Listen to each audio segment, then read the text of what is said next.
네, 오늘은 베풀어 주신 은혜 지난 주일 말씀 하나님이 주신 은혜를 다시 한번 생각하면서 오늘 또 시편 116편 말씀을 좀 가지고 말씀을 좀 전하겠습니다. 우리 예수 믿고 구원받은 사람들은요, 은혜를 알아야 됩니다. 은혜를 알면 감사하죠. 또 감사할 때 우리가 감사의 복을 받습니다. 은혜는 값없이 주어지는 것입니다. 은혜를 아는 사람은 은혜 가운데 살아요.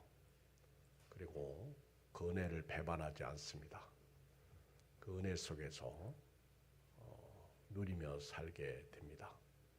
여러분, 이 땅에 살면서 여러분들의 삶 속에 힘이 뭐예요? 힘이 육신이에요. 육신의 아름다움, 잘남, 건강. 여러분, 이런 육신은요, 금방 무너져요. 오늘 건강하다고 내일 건강하지 않습니다. 하루아침에 무너지는 것이 육신이요. 코로나 걸릴 때 보세요. 어제까지 멀쩡했는데 자고 일어났더니 목이 칼칼해. 그래서 병원에서 검사했더니 코로나 진단 나오잖아요. 참으로 이 육신 믿을 게 없어요. 또 지식도요. 나이 60 넘어가면 대학 나온 사람이나 안 나온 사람이나 똑같다고 그러잖아. 젊었을 때 지식이지. 지식의 힘도 이게 좋은 데 쓰면 좋지만 나쁜 데 쓰면 사람 죽입니다. 오히려 이 허가받고 사람 죽이는 사람들이 많아요. 또 우리가 이 땅에 살면서 권력의 힘 얼마 가겠어요? 권불 10년. 요즘은 권력도 5년이면 끝나. 5년. 권력의 힘. 그런데 이 땅에 살면서요, 우리가 진짜 힘이 드는 게 하나 있어. 그게 뭔지 아세요? 돈이요, 돈. 돈이요, 힘입니다. 이 돈은 다 지배하더라고. 권력도 지배해요. 돈 때문에 다 망가지고 무너집니다. 그런데 이 돈 배후에는 마귀가 있더라고. 많은 사람들이 돈 때문에 자기를 찔러요. 돈 때문에 무너집니다. 돈을 사랑함이 만가지 악의 뿌리다. 여러분, 믿음으로 살면서 돈 때문에 얼마나 많은 사람들이 믿음을 저버리는지 몰라. 우리가 어느 날 자고 일어났더니 지옥 가든지 천국 가든지 둘 중에 하나입니다. 눈 떴더니 천국이고요. 눈 떴더니 지옥이요. 제가 신명기 30장 20절을 묵상하면서 생명과 복, 화, 그리고 생명과 화, 복과 저주를 내 앞에 두었노니 너는 살기 위하여 생명을 택하라. 그리고 나서 하신 말씀, 여호와를 사랑하라. 그의 말씀에 청종하라. 그를 의지하라. 여호와는 너의 생명이시오 장수시다. 그 장수가 저는 땅에서 잘 사는 장수인 줄 알았어요. 땅에서 잘 먹고 잘 사는 장수인 줄 알았습니다. 그래서 성경에 보면 또 여호와를 경외하는 자가 장수하고 부모에게 효도하는 자가 장수한다고 그랬는데, 장수의 초점을 제가 그 신명기 30장 20절을 보면서 이 장수가 성경에서 말한 하나님 말씀의 장수는 이게 영원까지 이어지는 천국을 말하고 있구나. 우리 예수 믿고 구원받은 사람들이 일찍 죽는 경우가 있잖아요. 예를 들면 성경에서는 의의 제사를 드리고 죽은 아벨과 같은 사람. 그런데 오히려 아벨은 그가 의로서 말하고 있잖아요. 가인보다 더 나은 제사를 드렸다고 성경은 말씀하고 있잖아요. 또 아벨은 영원을 얻었잖아. 가인은 지옥에서 영원을 살게 되잖아요. 이게 다른 거예요. 그래서 여러분들이 장수라고 얘기할 때는 저 천국까지 들어가는 장소를 생각하셔야 될 줄 믿습니다. 우리가 눈 뜨면 아침, 눈 뜨면 지옥 아니면 천국이거든요. 여러분들이 천국에 들어갈 수 있는 것, 천국에 그 천국을 받은 것, 이것이 은혜죠. 하나님 우리에게 베풀어 주신 놀라운 은혜입니다. 이 시편 116편은요 다윗이 쓴 시입니다. 다윗이 쓴 시라고 그렇게 말하고 있어요. 근데 이 다윗의 일생을 보면 다윗은 참 이스라엘 나라에서 최고의 왕이죠. 왕 중에 왕이죠. 그리고 이스라엘 나라는 별이잖아요. 국기에도. 근데 그게 다윗의 별이죠. 그런데 다윗의 생애를 보면 그는 참 뭐라고 할까? 하나님 앞에서 생애를 살면서 제가 뭐 다윗에 대해서 뭐 깊이는 잘 모르겠지만은 성경을 통해서 깨달은 것은요. 다윗은 큰 위기가 3번 있었어요. 그 첫째가 다윗은 그 어린 나이에 기름 부음을 받았잖아요. 기름 부음을 받고 왕의 이제 기름 부음을 받았는데 또 어린 나이에 다윗이 소년 시절에 골리앗을 무찌르잖아요. 근데 그때 여인들이 노래할 때 다윗은 만만이라고 노래하고 사울은 천천히라고 노래하잖아요. 그때부터 이제 사울 왕이 다윗을 미워하고 시기질투하죠. 그리고 또 다윗을 죽이려고 그럽니다. 다윗은 어린 나이에 왕의 기름 받고요. 도망자의 삶을 살았어요. 그리고 날마다 쫓겨다니는 삶을 살았어요. 하루도 두 다리 뻗고 잠을 못 자는, 그가 왕이 될 때까지, 사울 왕이 죽을 때까지 그렇게 험난한 삶을 살았습니다. 보통 사람들은요 견딜 수 없는 그런 환난, 그런 핍박, 그런 죽음의 위기, 추위, 배고픔, 그리고 또 다윗이 가는 곳에는 이상한 사람들이 많이 몰려들었습니다. 우리가 볼 때는 비정상적인 사람, 소위도 있고 왕따 당하고, 그리고 숨어 사는 사람들이 다윗을 따라다니죠. 그러나 그 뒤에 하나님이 계셨어. 그래서 그런지 다윗은 그 어려움 속에서 주옥 같은 시를 많이 기록하죠. 그리고 이제 두 번째 다윗의 인생 가운데서 큰 위기는 정욕으로 밧세바를 취한 거죠. 밧세바. 참 이거는 다윗이 참아야 되는데 참지 못하고 인간의 어떤 모습, 거기다가 왕권을 가지고 한 가정을 깨버리고 게다가 사람을 죽이는 그 밧세바의 남편을 죽이는 일까지 하잖아요. 그런데 이제 이 단순히 간음죄를 범했다. 이것을 떠나서 다윗은 여기서 하나님 앞에 엄청난 책망을 받죠. 오죽하면 나단 선지자가 다윗에게 와서 예를 들어서 우리나라에 진짜 양과 짐승이 많은 부자가 하나 있습니다. 그리고 또 가난한 어떤 사람이 하나 있습니다. 이 사람은 양 한 마리 가지고 있는데 그 양과 함께 자고 먹는 그런 사람입니다.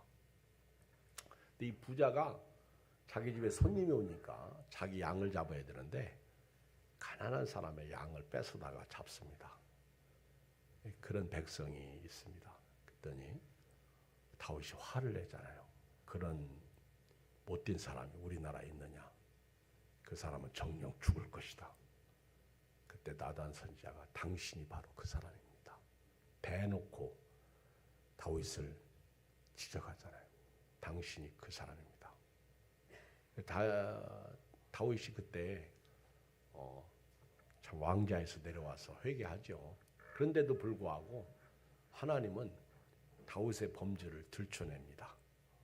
그리고 온 천하에 다윗에게 고통을 가져다 줘요. 그게 이제 아들들이 서로 죽이고 뭐 그러는 피바람이 부는 칼이 다윗의 집을 떠나지 않는 그런 슬픔의 이야기죠.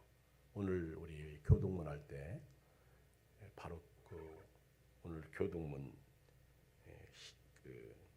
시편 50편 했는데 다음 주 교동문이 51편. 시편 51편은 다윗이 회개시죠. 회개시. 밧세바를 취하고 난 후에 나단 선지자가 와서 책망할 때 다윗이 하나님 앞에서 회개한 시죠. 이 오점이 다윗의 생애를 힘들게 하고 가정에 피바람, 칼바람이 불게 했던 것이죠. 그런데 이제 가장 다윗에게 있어서 슬펐던 것은 그 사랑하는 아들 압살롬의 반역입니다. 압살롬의 반역. 노년에 압살롬이 이제 정권을 잡기 위해서 들고 일어나죠. 압살롬은 이게 어떻게 보면 밧세바를 취한 사건 후에 나타난 결과라고 볼 수 있어요. 그런데 아들 이기는 부모 없다고 다윗이 힘이 없었던 것보다는 압살롬이 반역하니까 아들하고 싸우기 싫어서 예루살렘을 속히 도망가요. 빠져나갑니다. 여러분 성경 읽어보면요. 다윗이 맨발로 도망가요. 울면서 도망갑니다. 얼마나 이게 슬프겠어. 다른 사람들도 아니고 뭐 요압이 반역했다. 그러면 싸워서 치겠죠. 그런데 아들 압살롬이 반역하니까 이거 어떻게 할 수가 없어. 도망가서 죽을 위기에 있을 때 하나님께서 다윗을 살려주시고 다윗을 지켜주시고 보호해 주십니다. 그때 그 상황을 시편 116편에 기록하고 있는 거예요. 그때. 그러니까 하나님이 그 위기 가운데서 살려주신 은혜, 그거를 지금 다윗이 하나님 앞에 감사, 찬양으로 고백하는 거예요. 우리 지난 주일날 9절, 12절부터 우리 14절 말씀 가지고 제가 설교했는데요. 감사주일이었죠. 12절에 보면 내게 주신 모든 은혜를 내가 여호와께 무엇으로 보답할까 그랬어요. 다윗은 이 아들 반역으로 인해서 죽을 위기 가운데 있었습니다. 근데 하나님이 돌봐주시고 지켜주신 은혜, 이거를 구원의 은혜다. 그래서 구원의 잔을 들고 여호와의 이름을 부르며 여호와의 모든 백성 앞에서 나는 나의 손을 여호와께 갚으리로다. 여기 보면 구원해 주신 은혜를, 이 다윗은요 참 은혜를 아는 사람으로서 은혜를 찬양하는 거예요. 감사하는 거죠. 적극적으로 내가 여호와께 무엇으로 보답할까. 근데 여러분 우리가 이 땅에 살면서 예수 믿고 구원받아서 교회 다니는데요. 우리 다 성령 충만하기를 원하죠. 그리고 또 많은 은사 받기를 원하고요. 또 능력 행하기를 원합니다. 그런데 여러분 기도원 가서 뭐 일주일 개판으로 살고 또 기도원 가서 열심히 뜨겁게 기도하면요. 하나님은 또 은사를 주시더라고. 깡패에게도 은사를 주시고, 그렇죠? 능력을 주시고 그러시더라고. 하나님은 참 희한한 분이요. 나 같으면 안 줄 텐데. 뭐 방언 은사도 주시고 통변의 은사도 주시고 또 어떤 뭐 깨어진 가정의 어떤 여자분에게는 또 뭐 신비스러운 어떤 것도 주시고 막 그러시더라고. 근데 여러분 이것이 오래 가냐면 그렇지 않아요. 어느 날 보면 그렇게 은혜 받았던 사람이 타락해서 죄 가운데 살고 하나님이 또 은사를 걷어가 주시고 그러시더라고. 또 교회 안에서 뭐 천사의 말을 하고 또는 뭐 엄청난 무슨 뭐 능력을 행해도요. 그것 또한 한 순간이야. 그렇죠? 그것도 오래 못 가더라고. 우리 교회도 보면요.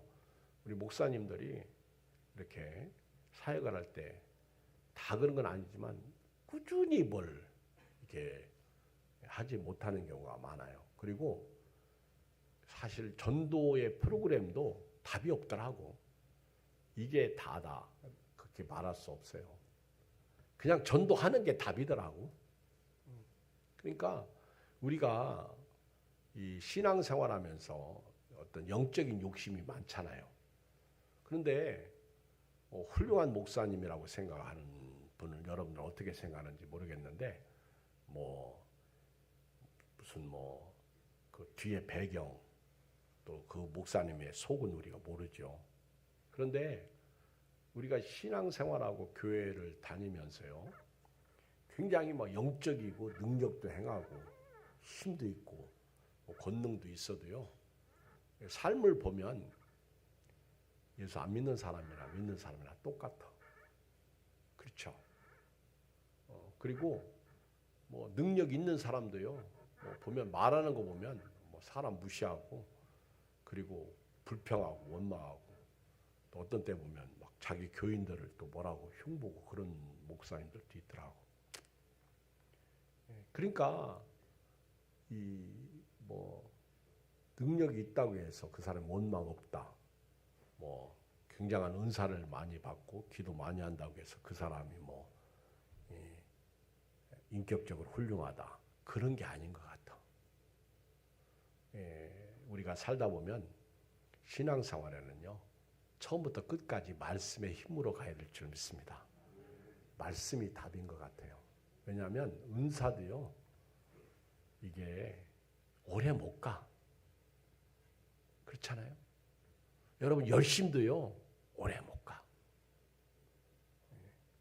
환난과 핍박 딱 당하면요, 무너져요.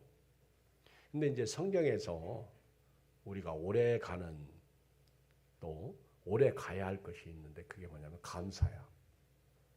감사. 여러분 진짜 감사는요, 감사하는 사람은 원망하겠어요? 안 하겠어요? 안 해요. 정말 감사하는 사람은요, 환경의 지배를 받겠어요? 하나님의 지배 받겠어요? 하나님의 지배 받아요.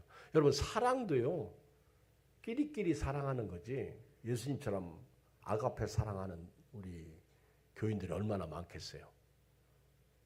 우리는 이 사랑도 어느 정도 한계가 있어요. 예수님처럼 사랑하지 않으면 문제가 있다, 그런 얘기죠. 희생적인 사랑. 그런데 이 감사는, 감사하는 사람들은요, 주변의 환경, 상황, 주변 머리 때문에 원망하거나 불평하지 않고 짜증 부리지 않고, 또 감사하는 사람은요, 이혼하지도 않을 것 같아. 가정을 깨지지도 않을 것 같아. 그렇죠? 또 감사하는 사람은요, 나보다 남을 낮게 여기고요, 상대편이 좀 못나도 이해하고 사랑할 것 같아. 감사하는 사람은 없어도요, 하나님 감사합니다. 그러면 그 사람은 이길 것 같아. 시험도 안 들 것 같아. 가짜 감사가 있죠. 가짜 감사. 말로만 하는 감사. 이건 가짜예요. 그리고 상대적 감사가 있죠. 이것도 가짜예요. 상대적 감사. 바리새인들은 우리는 저 세리와 같지 아니함을 감사하나이다. 이게 비교 감사죠. 이런 비교 감사도 상대적 감사인데 이것도 가짜야. 이것도 어떻게 보면 자기 위로죠. 자기 위로. 내가 나를 볼 때 꼬라지가 별거 아니야. 죽을 맛이야. 그런데 성경에서 감사하라고 했으니까 감사는 해야 되겠는데 감사할 걸 찾지 못하니까 쟤보던 내가 낫구나. 그래서 쟤하고 비교해서 감사하는 거, 이런 것도 좋은 감사는 아니에요. 진짜 감사는요, 10명의 문둥이 중에 한 명이 예수님에게 돌아와서 살해하죠. 나를 고쳐주셔서 감사합니다. 그래서 진짜 감사는 삶이 같이 이렇게 함께 가는 감사. 그러니까 우리가 정말 감사하는 사람은요, 상황하고 상관없다는 얘기죠. 그래서 이것을 성경에서는 바울은 데살로니가 교회에 편지할 때 범사, 항상 기뻐하라, 쉬지 말고 기도하라. 범사에 감사, 엔판티, 헬라어로 엔판티, 범사 감사. 범사 감사가 진짜 감사죠. 데살로니가 교인들은 지금 환난과 핍박 가운데 있다고요. 죽을 맛이에요. 그런데 바울은 데살로니가 교인들 보고 범사에 감사하라. 오늘 날씨가 추우니까 영향이 조금 있죠? 여러분, 범사에 감사하면 추운 날씨도 감사할 날씨죠. 또 내일은 비 오고요. 수요일, 목요일 영하 8도까지 떨어지더라고. 그동안 너무 따뜻하게 잘 지냈잖아. 그쵸? 근데 이제 며칠 또 춥다고 더럽게 춥네 그러면 안 되겠죠. 아니 지금까지 잘 지내왔으면 오히려 하나님 이렇게 추운 날 또 오네요. 감사합니다. 그러니까 이 범사 감사는요, 엔판티야. 그럼에도 불구하고 감사해요. 무슨 일이 있어도 감사해요. 환난과 핍박도 감사해요. 감사해요. 그러니까 감사하는 사람은 절대 원망하고 불평할 수 없다는 거죠. 그러니까 감사하는 사람하고 살면 행복해. 옆 사람 쳐다보고 인사해요. 당신도 그렇게 한번 살아보자. 그렇잖아요. 여러분, 감사하고 사는 사람은 절 만나면 감사하겠어요? 안 하겠어요? 하죠. 저도 여러분 만나면 감사하겠어요? 안 하겠어요? 하죠. 오늘 밥을 먹든 안 먹든 감사하죠. 또 밥이 맛있든 맛이 없든 감사하죠. 그렇죠? 또 밥 안 먹는 사람에게 먹으라고도 할 필요 없고 먹는 사람에게 먹지 말라고도 할 필요 없겠지. 그치? 우리는 범사에 감사하고 살아야 돼요. 엔판티예요. 엔판티. 열심히 저와 여러분들이 감사하고 살아야 돼요. 근데 이제 다윗이 여기 오늘 본문에 보면 이렇게 구사일생으로 아들에게 왕의 자리에서 쫓겨났다가 다시 왕을 회복하고 나서 쓴 시를 보면 8절 시작.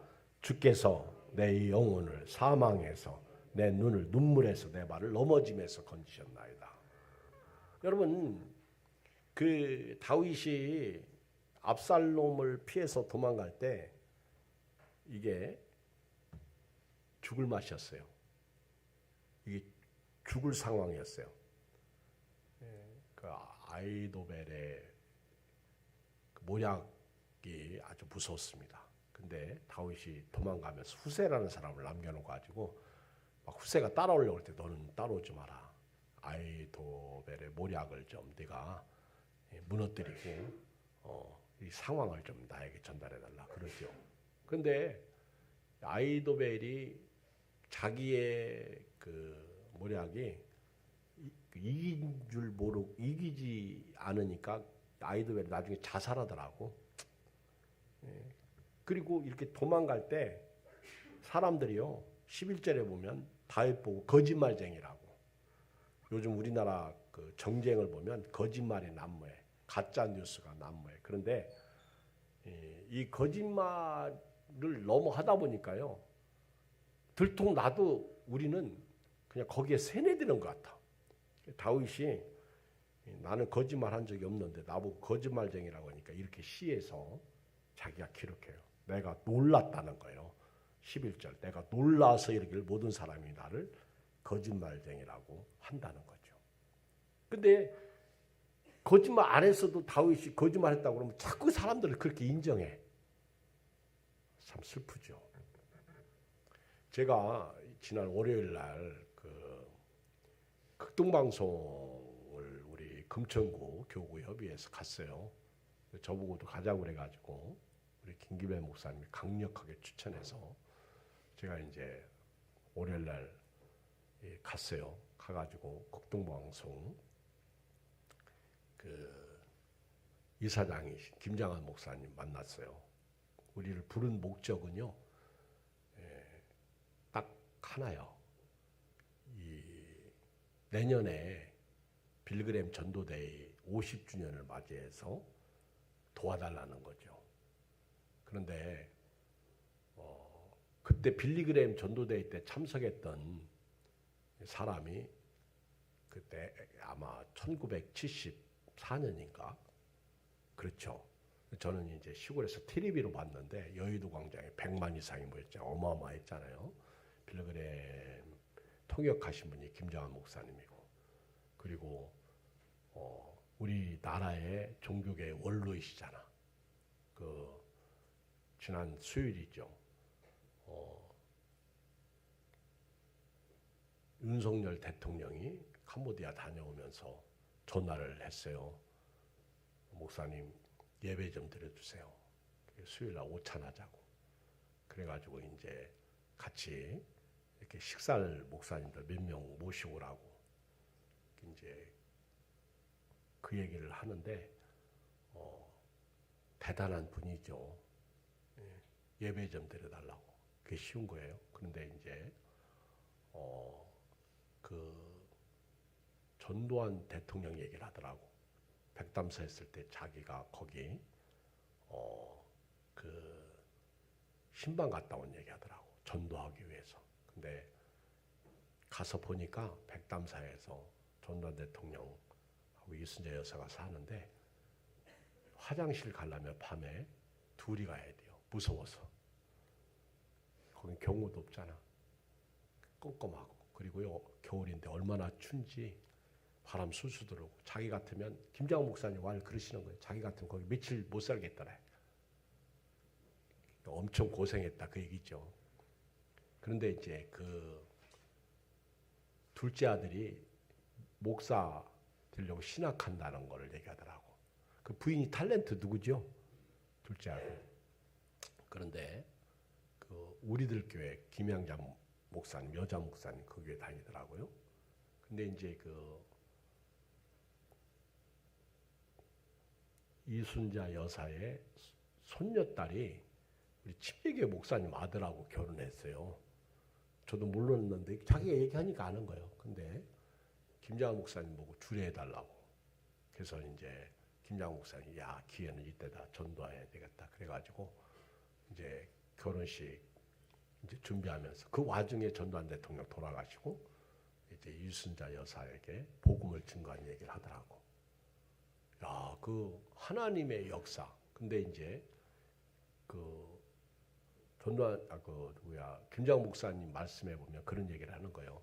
백담사에 이렇게 그때 이제 의리 때문에 이게 이제 이순재 여사도 그렇고 그걸 벗어나지 못하더라. 근데 그분들에게 성경 공부를 시킨 분이 김정한 목사님이에요. 그리고 그 우리 윤석열 대통령 그 막 되기 전에 그 조영기 목사님 돌아가셨을 때 거기 가서 안수기도 해줬잖아요.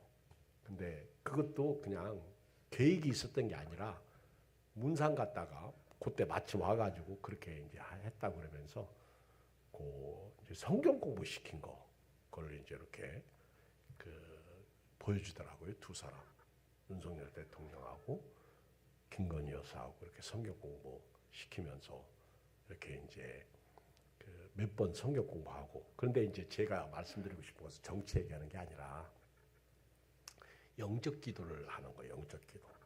그렇잖아요. 우리가 이제 복음 증거하고 영적 기도하는데 하나님 나 같은 죄인을 살려주셔서 감사합니다. 그러면서 이제 예수님 내 마음에 들어오세요. 이걸 따라서 하게 하는 거예요. 제가요. 야 김장훈 목사님 인물은 인물이다.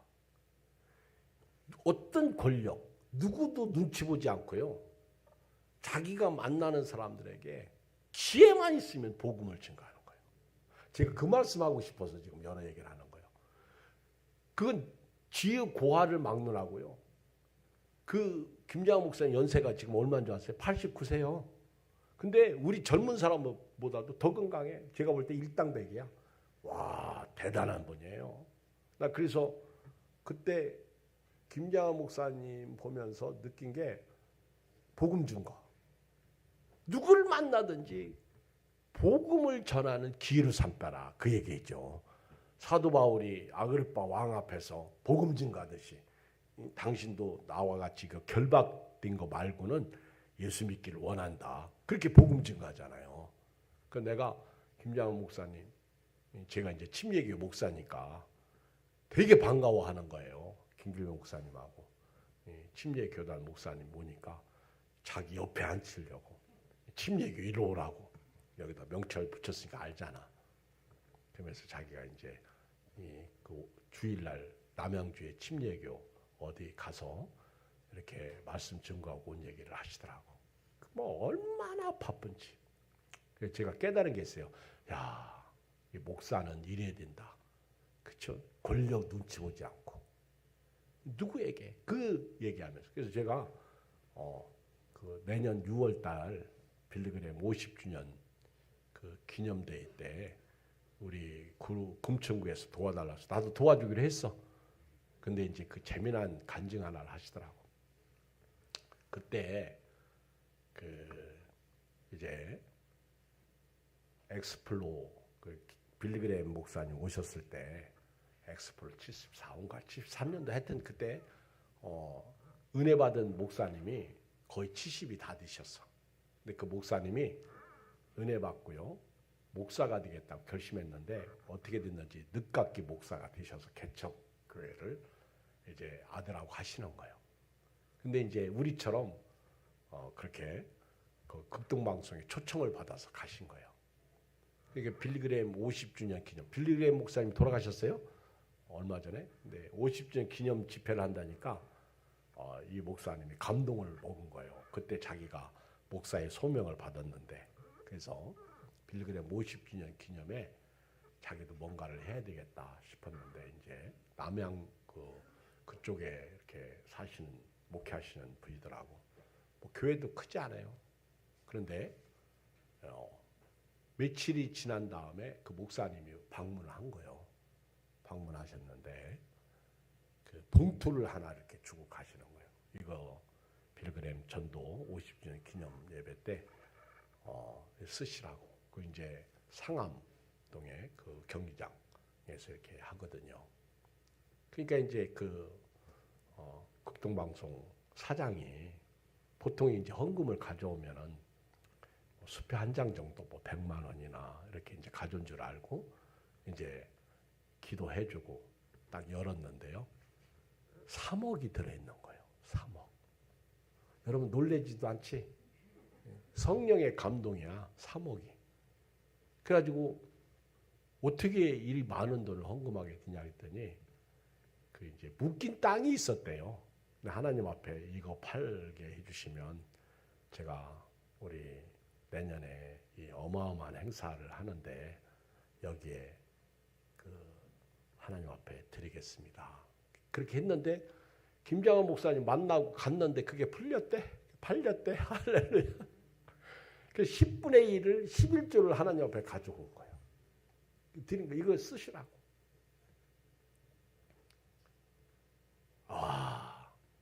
이 하나님의 선한 사업에는요. 하나님이 일하시더라고. 오늘 다윗도요. 그 은혜를 아는 거예요. 은혜를. 그래서 하나님이 베풀어 주신 은혜가 뭐냐? 생명 살려주신 거. 그리고 두 번째는 그 눈물을 씻어주신 거.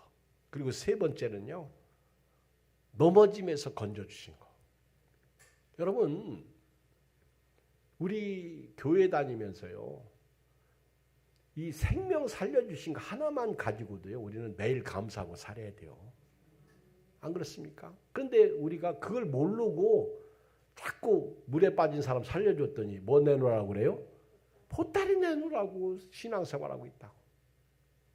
근데 보따리를 받을 만한 그릇이 못 되잖아요. 한번 하나님의 은혜를 감사해 본 적 있어요? 찬양해 본 적 있어요? 근데 우리는 보따리에만 관심 있다. 육신적인 일에만 관심 있다. 이게 해결이 안 되면 하나님이 있고 나발이고 없는 거예요.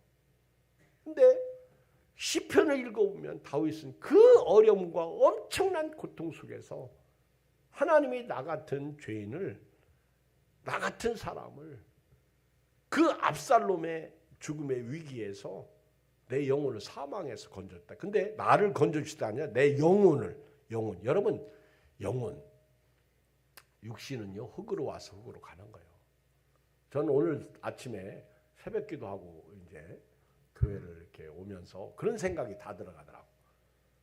만약에 하나님께서 우리를 우리 인간이 이 땅에 살면서요 다 죽잖아요. 태어나면 다 죽잖아요. 근데 안 죽게 만들으셨다면 이 지구는 인구 폭발로 못 견딜 거예요. 그렇죠? 어떻게 여러분 지구에서 영원히 산다면요. 뭐 예를 들어서 우리 예안교회가 제가 개척하고 지금 34년째 들어갔는데 만약에 지금까지 우리 교회 거쳐간 사람들 지금 그분들 다 나온다고 그러면요. 앉을 자리도 없을 거예요. 여기 교회 다시 졌을 거예요. 그렇죠? 근데 그렇지 않거든. 그러니까 어떻게 보면 인간의 죽음은 죄와 사망, 죄 때문에 죽는 건데 어떻게 보면 인간은요. 죽어야 지구가 사는 거예요. 별로 마음에 안 드시나 봐. 죽어야 지구가 존재한다니까. 그런데요. 천국은 육신이 사는 곳이 아니요. 어떤 분이 예수 믿고 천국 가시라고 그랬더니 아이고 지옥 가면 안 된다고 그래요. 지옥은 절대 가지 말라고 그러니까 지금은요 지옥도 차가지고요 갈 곳이 없어요. 그러니까 전도하는 분이 지옥은요 무적행이에요. 무적행. 빛이 없는 곳이 지옥이에요. 차지 안 했어요. 근데 여러분 제가 가만히 생각을 해봤어요. 천국도 지옥도 영원히 살거든요. 지옥은 평생의 고통을 수반하고요. 천국은요 그야말로 영원히 평생의 영생이야. 근데 다윗이 내 영혼을 사망에서 건져주셨다는 거예요. 영혼이에요, 영혼. 근데 영혼이 거하는 곳은요 한량이 없는 거예요. 무한대죠.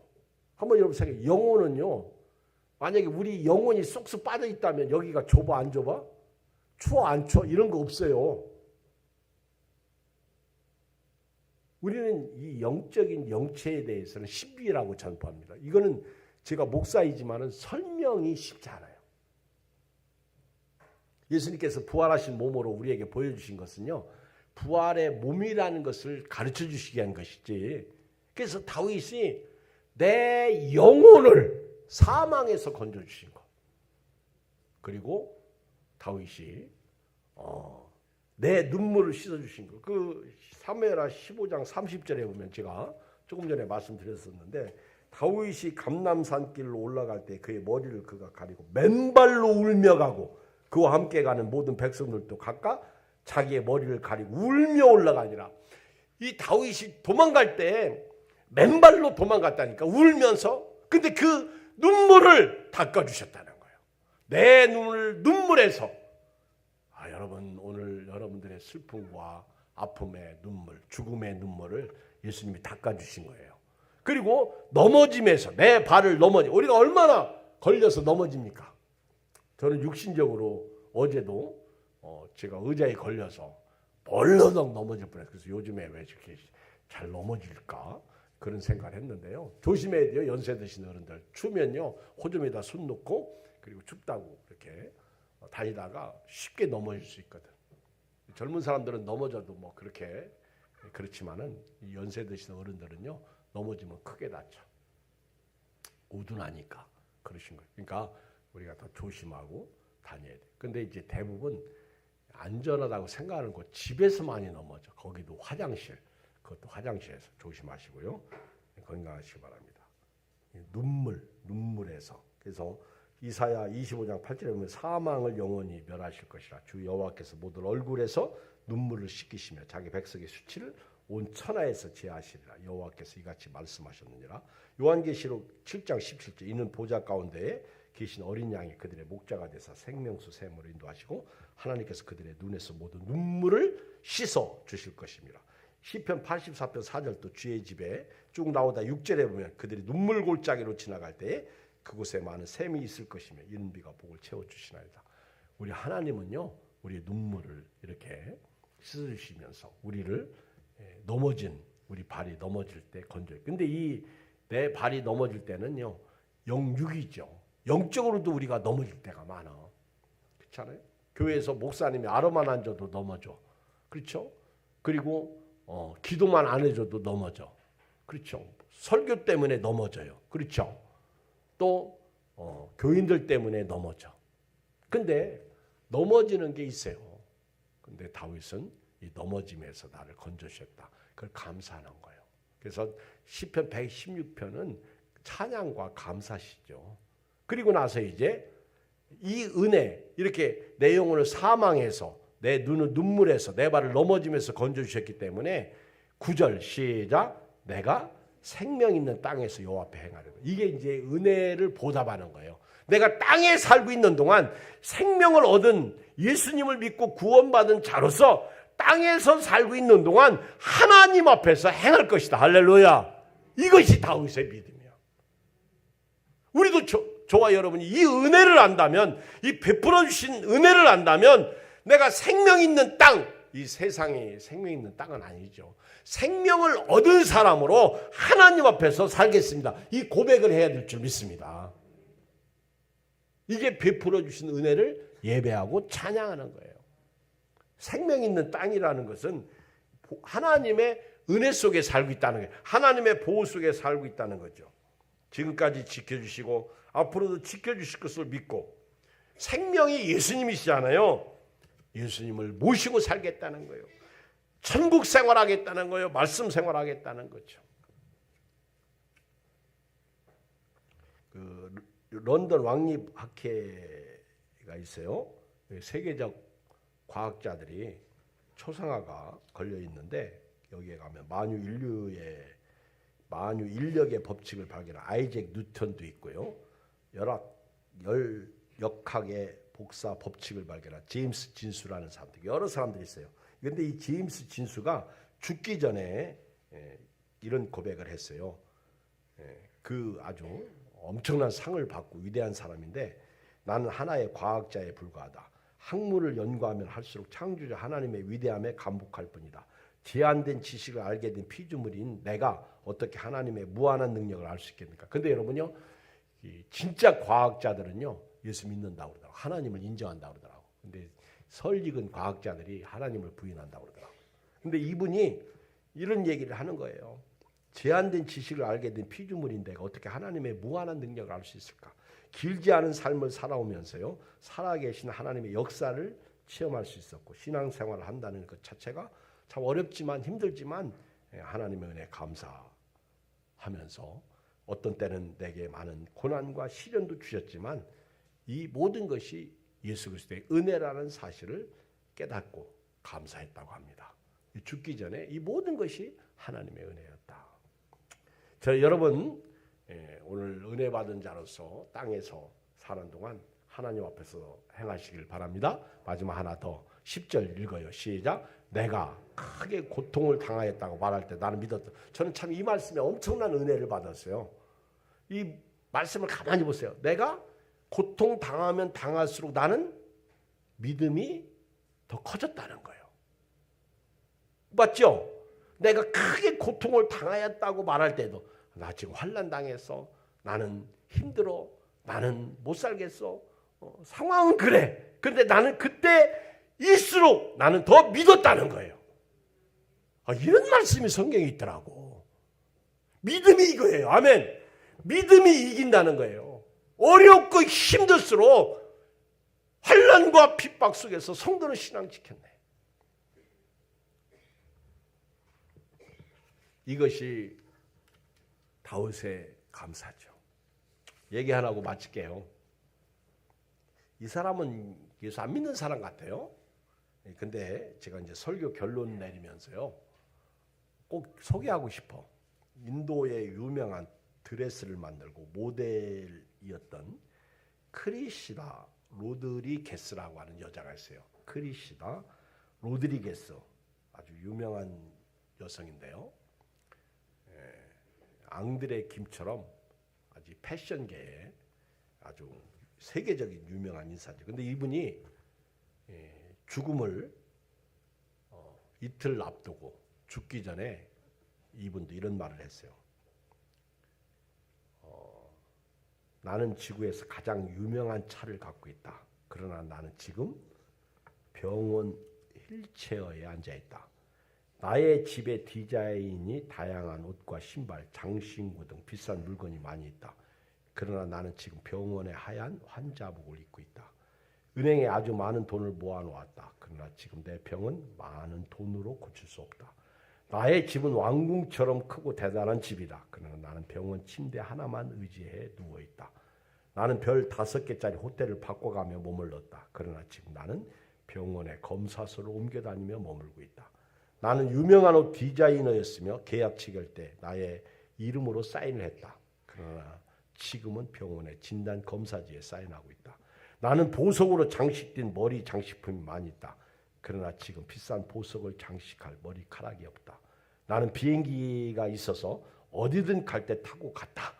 그러나 지금은 간호사의 2팔로 밀어주는 휠체어에 앉아있다. 나에겐 먹고 마시는 비싼 식품들이 많이 있다. 그러나 지금은 병원에서 약 먹을 물만 있다. 비행기, 보석, 장식품, 비싼 옷, 많은 돈, 비싼 차 다 있지만 지금 나를 보호해 줄 수 있는 것은 무엇도 없다. 오직 드리고 싶은 말은 사람이 살아갈 때 다른 사람들에게 이익이 되고 기원하고 타인을 돕는 것, 이것이 가장 중요하다. 우리 생은 너무나 짧다. 이 한 생애의 비싼 물건들은 중요하지 않다. 가장 중요한 것은 타인의 행복을 위해 도움을 주는 것이다. 함께 나누지 못했던 것이 가장 후회된다. 자, 우리 마지막 고린도후서 4장 17절 읽어요. 자, 우리 화면 보고 읽겠어요. 시작.